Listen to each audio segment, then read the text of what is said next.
It's now my privilege and honor to introduce Carolyn Colleen, who is the director of UU La Crosse's Voter Engagement Project.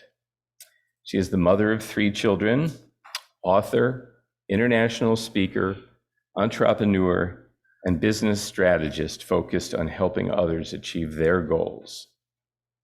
Carolyn is the founder of the F.I.E.R.C.E Academy, an online program that helps women create life strategies that enable them to have the life they dream of without sacrificing their families, careers, or lifestyles.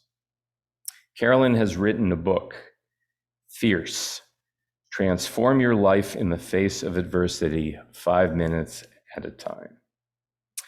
She's also the owner of Acton Midwest private schools, where the philosophy is clear thinking, which leads to good decisions. Carolyn has a BA in business and an MBA. She is now completing studies for a PhD in organizational leadership and behavior. She is passionate about uniting us as a human race to elevate each other, remain positive through challenges, and raise above the challenges and noise that we hear to build stronger communities. It's an honor now, Carolyn Colleen.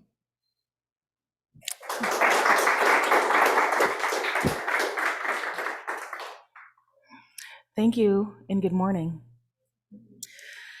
Yes, as Ron had shared, I am Carolyn. I am the director of the UU La Crosse Voter Engagement Project. We, as Americans, are proud of a beautiful phrase, which was written in 1776, which is in the Declaration of Independence. All men are created equal.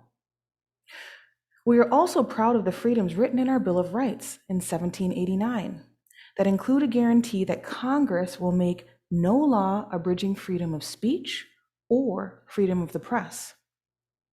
The First Amendment also includes other key rights for people who worship as they see fit without interference. Now, it's clear that the Founding Fathers absolutely did not believe that those rights belonged to everyone. Not even close. If they truly believed these words, America's history would be extremely different. We would not have enslaved Native people or set up boarding schools that suppressed Native culture and language, or had forced removals from sacred lands with a trail of tears. There's trails of tears marches happening many times over this country, including Wisconsin. We would not have 245 years of enslaving people from Africa and their descendants. We would not have 100 years of Jim Crow laws, lynching, and segregation. We would not have these conditions to this day where Black and brown people these people have these experiences and suffer injustices as white supremacy lives on in many new forms. Women would have had voting rights from the beginning instead of having to fight for their right to vote for over 130 years. Women would also have had reproductive rights from the beginning and would not be seeing those rights taken away today. Our Constitution was definitely not written to treat everyone as equal. Instead, it set the rules that defined how white male property owners could run our country, including treating Black, brown, and Native people as property. In America, over many years, we have seen some victories against racism. Black and brown and Native people and women have had some fundamental rights written into law. Women and Indigenous people won the right to vote in the early 1920s. Black people had their voting rights written into law in the 1960s. People marched and died to win these rights. Taking part in the civil rights movement of the 1960s were a good number of UU ministers. and a large number of Black and Brown Americans who, despite all they experienced, continued to believe in America's promise. These freedom fighters made many sacrifices. Some, like Dr. King, gave their lives. They achieved some very important victories. Today, we are battling voter suppression right here in Wisconsin and around the country. Voter suppression takes many forms. It starts with making it complicated to register to vote. Voting is a fundamental right in democracy, and it is the duty of government to enable and facilitate people's voting, not to put barriers in the way. Step 2 of voter suppression is gerrymandering, which has happened in Wisconsin and in other states. When one political party holds the power to draw the maps, they create a bizarrely shaped district so that their parties win a majority. They had a majority of seats, regardless of whether or not a majority of voters wants their party to stay in power. It brings change to a halt, and it undermines a sacred principle of a functioning democracy: one person, one vote. Think about this. The dominant political party representatives are about 80% white males here in Wisconsin. White males make up only about 40% of Wisconsin's population. We deserve legislature that looks like Wisconsin. Step 3 of voter suppression is a tool used in a corrupt democracy around the world. Tilt the playing field. We've seen pictures of long lines of voters in communities where the powers that be won't allow people to vote. There are even laws on the books where it says that you're not allowed to bring beverages to people waiting in line to vote. This needs to be called out. This is a terrible threat to democracy. And then, as we are aware, January 6th, 2021, we witnessed an attempt to turn America from an already challenged democracy to an unhinged authoritarian rule. A dangerous US president who could not face the reality that he had lost and sent an armed mob to the Capitol to overturn the results of the 2020 presidential election. His goal was to keep himself in power for life. People died. The plot almost worked. Our country is in deep trouble. We, the majority of Americans who believe in democracy and inclusion, have to fight back. Our Unitarian Universalist Association has a magazine called UU World, which publishes print editions twice yearly and keeps current by publishing online. The spring 2022 issue has an important article called Beloved Ministries. It's so important to know that these difficult times, you are not alone. These ministries are under an umbrella heading, Side with Love. There are many communities that need to rise up now because their rights and their voices are being suppressed. Remember the phrase, Side with Love. It is the heart and soul of our faith, and in these difficult times, it reminds that Dr. King's dream that we will work together to someday build the beloved community where the humanness of every one of us is honored and celebrated. If you Google the phrase Side with Love, you'll find that our national UU slide with the Love campaign has action steps that you can take in a number of areas. And today we will highlight 2. First, Uplift Ministries. These work to support rights for the LGBTQ plus community and reproductive rights, justice rights, in the fight to make abortion a personal decision, protected from governmental control. Which is central to the UU values. Our first principle has to honor the inherent worth and dignity of every person. Right on the wall. Our second principle calls to justice, equity, and compassion in human relations. Everyone has to wrestle with moral questions about abortion. We have our individual sense about the mysteries of life, the moral question of when we should bring another human into the world. Our first and second principles make one thing very clear. As to us as UU, the decision to continue or end pregnancy belongs to each pregnant woman, trans or non-binary person, and their beliefs. In response to the Supreme Court decision on abortion, Uplift Ministries posted this.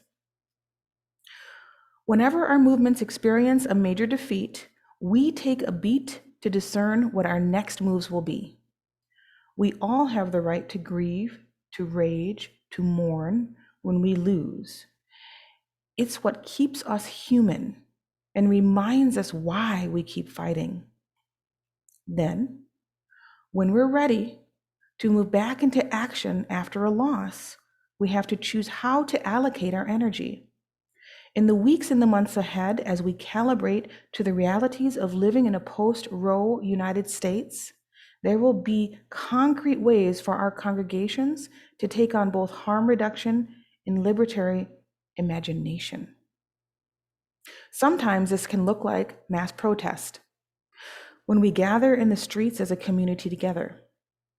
Whether you are in a state where abortion will be criminalized or in a state where people will come seeking abortion care, there is a role for all of us and all of our congregations to play starting right now. The fight is far from over. We are grateful to be in it for the long haul with you. Here, concrete steps are being spelled out. Find one or more that is meaningful to you by joining the UU National website Side with Love. Another key issue that one that we are highlighting today calls for the action to protect our democracy. Our UU fifth principle calls for us to support the democratic process within our congregations and in society at large. Based on this principle, we have an absolute duty in November to protect the right of everyone to vote and to vote for candidates who support democracy, not voter suppression.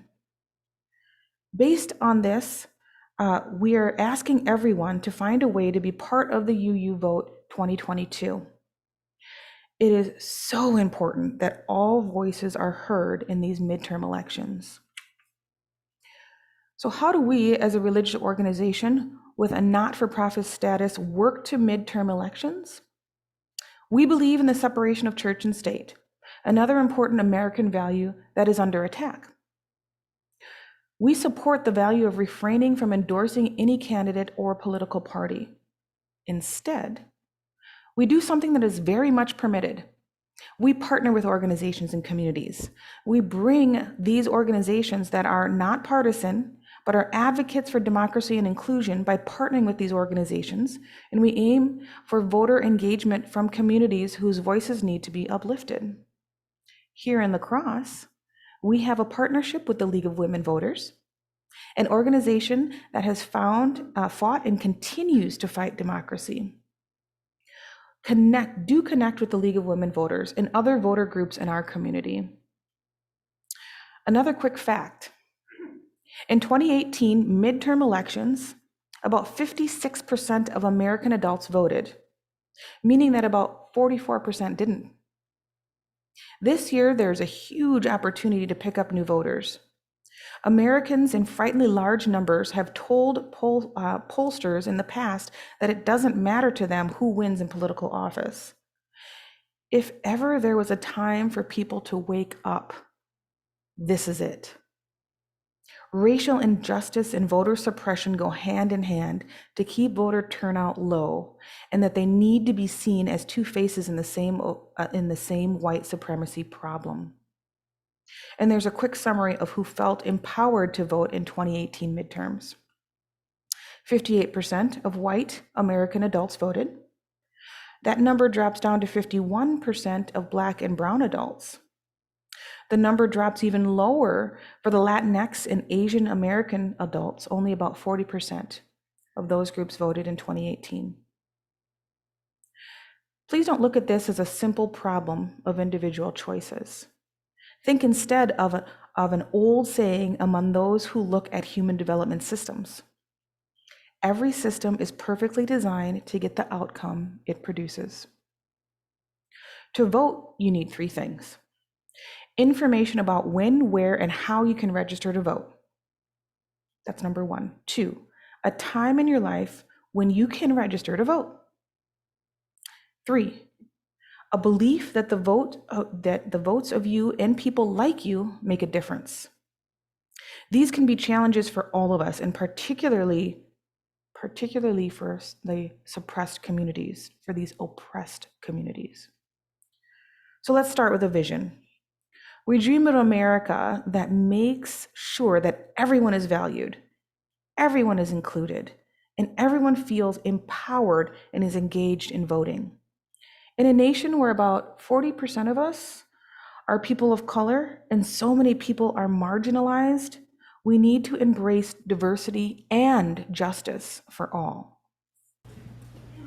And now we're going to show you a few action steps your UU congregation can take to affirm our values and to take steps to promote our belief in justice. As we close today, let us reflect on the words of Dr. Martin Luther King Jr. once again. Power without love is reckless and abusive, and love without power is sentimental and anemic. Power at its best is love implementing the demands of justice, and justice at its best is power correcting everything that stands against love. Thank you.